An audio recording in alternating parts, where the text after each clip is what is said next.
வணக்கம் இடமூலம் ஹப் நேயர்களே. ஒரு வெள்ளை பேப்பரில் ஒரு சின்ன புள்ளி இருந்தாலும் அவ்வளோ பெரிய வெள்ளை பேப்பர் இருக்கே அப்படின்னு யாரும் சொல்கிறதில்ல. அந்த சின்ன புள்ளியை தான் எல்லாருமே பார்க்குறாங்க. வானத்தை விட நட்சத்திரம் பெருசு அப்படின்னா கூட பார்த்தீங்கன்னா, நட்சத்திரம் சின்னதாக தெரியுது, வானம் பெருசு அப்படின்னு நினைக்கக்கூடிய மனித இயல்பு. இவ்வளோ நாள் கரண்ட் இருந்திருக்கும், அதை யாருமே கண்டுக்க மாட்டாங்க. பட் ஒரு நிமிஷம் கரண்ட் போனாலும் அதுதான் மனசு ஞாபகம் வச்சுக்கும் அப்படிங்கிற மாதிரி பார்த்தீங்கன்னா, எந்த விஷயம் சரியாக போயிட்டே இருந்தாலும் அதில் ஒரு சின்ன குற்றச்சாட்டு, ஒரு ஒரு கிளைம், இல்லை யாராவது ஒரு ஒரு ஸ்கேண்டல்ஸான விஷயம் சொல்லிட்டாங்கன்னா பார்த்தீங்கன்னா, அது ரொம்ப நாள் யாராக இருந்தாலும் பொத்தி பொத்தி வைக்கவே முடியாது. அது வெகுண்டெழுந்து வரும் அப்படிங்கிற மாதிரி பார்த்தீங்கன்னா, உண்மையா பொய்யா அப்படின்னு நம்மளுக்கு தெரியல. பட் சமீபத்தில் உலா வந்து கொண்டு இருக்கும் செய்திகள் சிலவற்றை நம்ம தெளிவுபடுத்தி மக்கள்கிட்ட பேசணும் அப்படின்னு தோணுச்சு. அதனால தான் சூரியன் அவர்கள்கிட்ட இந்த தலைப்பு எடுத்து நான் சில கேள்விகளை கேட்க போகிறேன். வணக்கம். வணக்கம். என்னங்க சிரிக்கிறீங்க? இல்ல, நீங்க எல்லா வீடியோல ஸ்டார்டிங்ல நீங்க ஒரு இன்ட்ரோ கொடுக்குறீங்களா? டிஸ்க்ளைமர் கார்டு போட்டுருவோம். டிஸ்க்ளைமர் கார்டுக்கு அப்புறம் போடக்கூடிய இன்னொரு டிஸ்க்ளைமர் அப்படின்னு வச்சுக்கலாம். இல்ல பேசிக்கலி என்ன பிடிக்குதோ இல்லையோ, மாடர்ன் இந்தியாவில் ஒரு பிரதமர் ரொம்ப நாள் இருந்திருக்காரு அண்ட் வேர்ல்ட் ஃபேமஸ். ஏன்னா இன்டர்நெட் ஏரால கூடவே இவரும் இருக்காரு. தேர்ட் டேர்ம் இது மாதிரி நிறைய விஷயம், இந்த மாதிரி நிறைய விஷயம் சொல்லலாம்.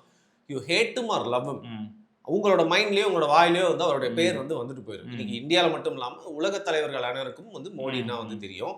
எப்படி ஜி லைஃப் ஃபுல்லா இருக்க போறாரோ, புதின் ரொம்ப நாள் இருக்காரு, இனிமேல் இருக்க போறாரோ, இதே மாதிரி இல்ல இது டெமோக்ராட்டிக் ரிப்பப்ளிகன் கண்ட்ரினா கூட தொடர்ந்து 3 வாட்டின்றது இந்தியாவுக்கு ஏதோ ஒரு வகையில் இல்ல ரெக்கார்ட் பிரேக்கிங் தானே இருக்கு. அப்படி இருக்கிறப்போ ஒரு ஸ்பெக்லஸான ஒரு பிரைம் மினிஸ்டர், அதாவது அவர் மேல நிறைய குற்றச்சாட்டுகள் இருந்தாலும் இந்த மாதிரி இது வரைக்கும் பாத்தீங்கன்னா கிளைம்ஸ் வந்ததே இல்லை. இப்போ அவரோட பர்சனல் இமேஜை டேமேஜ் பண்ற மாதிரி நிறைய செய்திகள் நம்ம கேள்விப்படுறோம். அதோட உண்மைத்தன்மை அப்படிங்கிறத எடுத்து வச்சிடும்.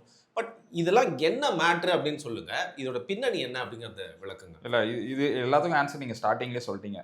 ஏன்னா அந்த ஸ்டார்டிங் என்னன்னா, world famous longest serving elected prime minister, ரொம்ப பரிச்சயமானவர், ஃபேமஸ் ஆனவர், டே அண்ட் நைட் அவரை பற்றி பேசிட்டு இருக்காங்கிறது தான் இதுக்கு ஆன்சர். ஸோ அதுலேருந்து வரும். இந்த ரைட்டரை பற்றி உங்களுக்கு தெரியும், நீங்களும் ஒரு காணொலி போடுங்க. ஆமாம், அவங்க பேர் என்ன?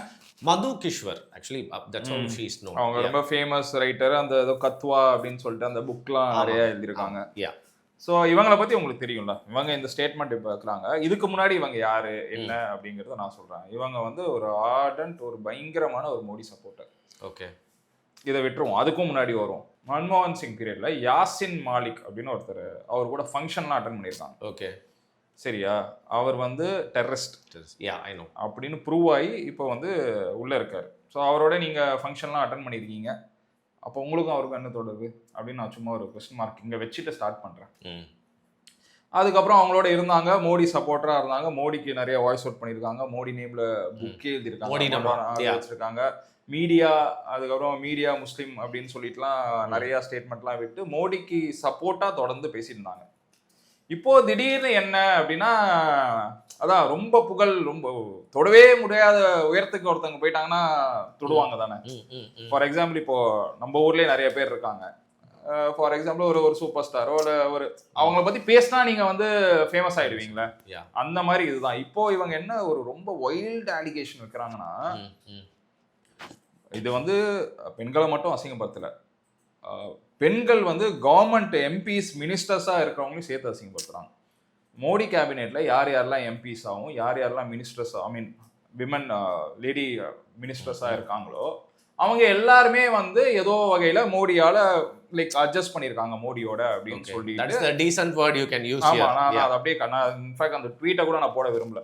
அவங்க என்ன ட்வீட் போட்டாங்களோ அதை கூட நான் போட விரும்பல. அவங்க இந்த மாதிரி ஒரு ஸ்டேட்மெண்ட் வைக்கிறாங்க, பெரிய ஒரு பேரா ஒன்று. ஆமா, இந்த மாதிரி இவங்கெல்லாம் இந்த மாதிரி பண்ணதுனால தான் இவங்கெல்லாம் இதுவாக இருக்காங்க. இன்னொரு கிளைம் என்ன வைக்கிறாங்கன்னா, ஸ்மிருதி இரானி 12th ஸ்டாண்டர்ட் தான் படிச்சிருக்காங்க, அவங்கள எஜுகேஷனல் மினிஸ்டர் ஆக்கிட்டாரு மோடி அப்படின்னு சொல்லிட்டு அது ஒரு கிளைம்.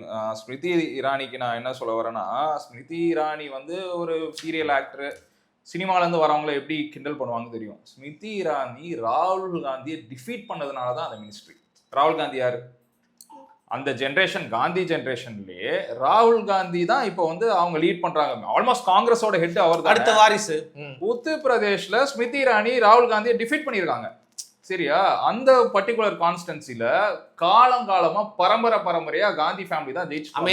அமைதி அந்த இடத்துல அடிச்சதுதான் லைக் டிஃபீட் பண்ணா உனக்கு மினிஸ்ட்ரி என்ன, இதுக்கு மேல உனக்கு என்ன அப்படி ப்ரூவ் பண்ணணும் மினிஸ்ட்ரிக்கு? நீ அதை எப்படி சொல்ற? ஸ்மிருதி இரானிக்கு எஜுகேஷன் மினிஸ்டரா எதுக்கு ஆக்கினாங்கிறதுக்கு நீ வேற ஒரு அர்த்தம் சொல்ற. இது ஒரு பக்கம். இதெல்லாம் எங்கேருந்து ஸ்டார்ட் ஆகுதுன்னா, நீங்க சொன்னீங்க மோடி மேல திடீர்னு ஒரு குற்றச்சாட்டு. அப்படிலாம் இல்ல, மோடி மேல இதுக்கு முன்னாடியும் வச்சிருக்காங்க. குஜராத்ல எக்ஸ் சிஎம் ஒருத்தவங்க இருக்காங்க, ஆனந்திபென் பாட்டேல் அப்படின்னு சொல்லிட்டு ஒருத்தவங்க இருக்காங்க. அவங்க தான் ஒரு விமன் சீஃப் மினிஸ்டர். அவங்க ஹஸ்பண்ட் இந்த மாதிரி கிளைம் வச்சிருக்காரு, என் ஒய்ஃப் வந்து மோடி தான் கண்ட்ரோல் பண்றாரு அப்படி. இதெல்லாம் ஒரு அக்யூசேஷன், இதெல்லாம் வைக்கிறது தானே. இதெல்லாம் நத்திங் ப்ரூவ்டு.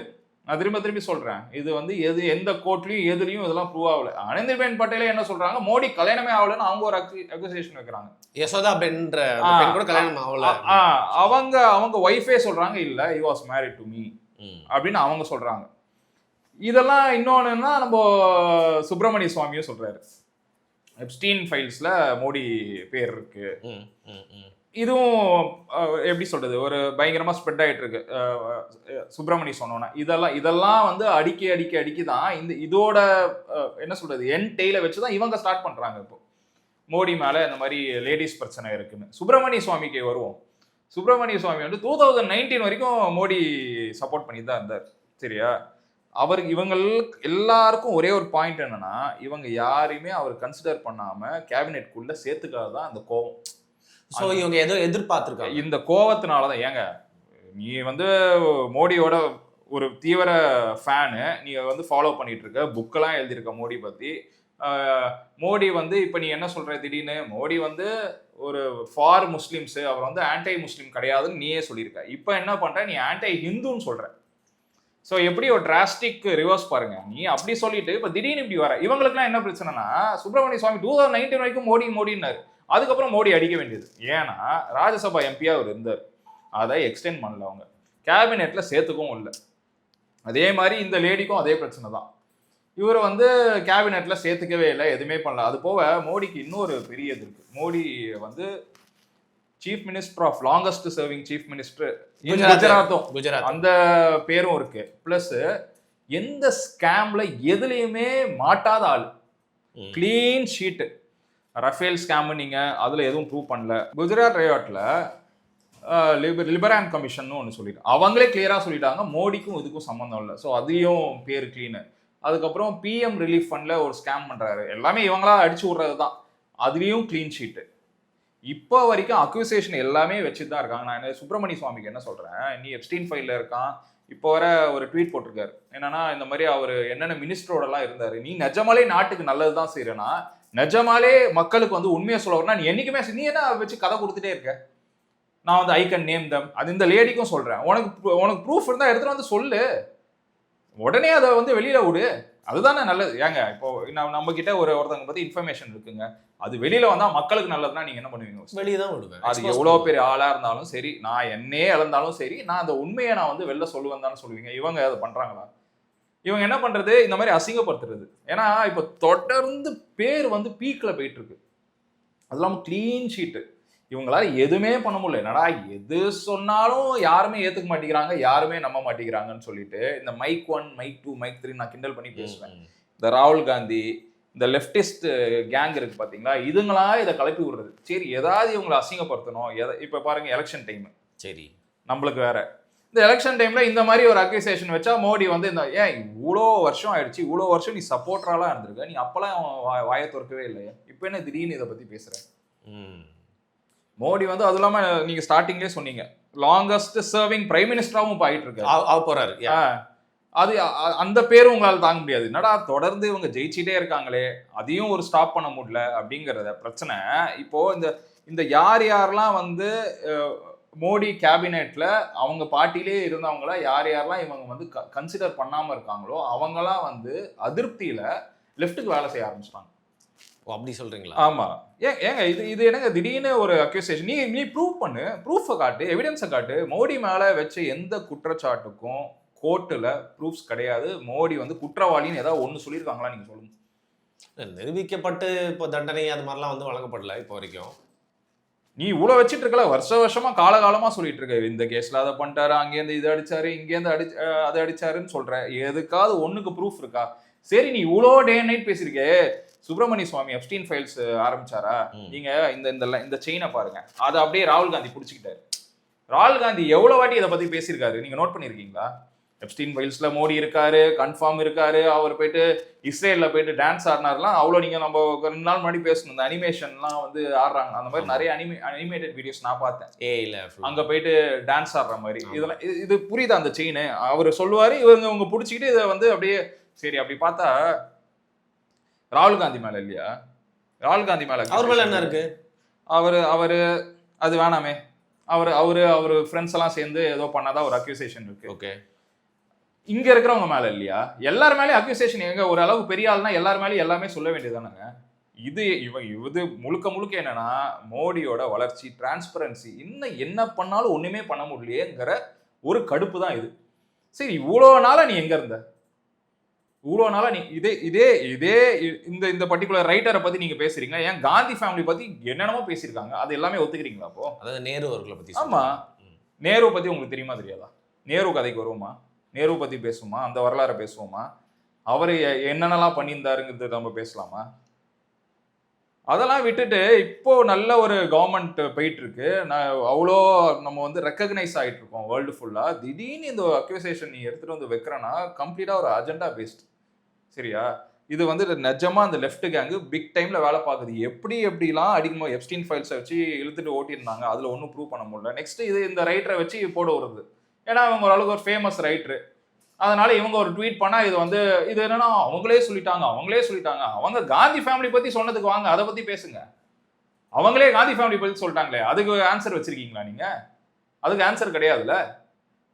இந்த மாதிரி கேரக்டர்ஸ்லாம் என்ன நான் சொல்ல வரேன்னா, மக்கள் பார்த்துட்டே இருக்கீங்களா, இவங்க யாரு, இவங்க ஏன் வந்து இந்த மாதிரி கலர் மாறுறாங்கிறதெல்லாம் தெரிஞ்சுக்கணும். இவங்க ஒரு பீரியட் வரைக்கும் ஏன் இப்படி இருந்தாங்க, ஒரு பீரியடுக்கு அப்புறம் ஆதாயம் கிடைக்கலன்னா இப்படி மாறிடுவாங்க. அவங்கள நீங்க ரெக்கக்னைஸ் பண்ணிக்கிட்டே இருக்கணும். அவங்க வந்து வேலை செய்யறாங்களோ இல்லையோ உங்க கேபினெட்டை வச்சுட்டே இருக்கணும்னா, அப்படி பண்ணாம விட்டீங்கன்னா அவங்க நல்லதே பண்ணாலும் அவங்க கெட்டவங்க வெளில போய் சொல்லுவாங்க. அதுக்கு ஒரு பெரிய எக்ஸாம்பிள் தான் சுப்பிரமணிய சுவாமி அந்த லேடியும்.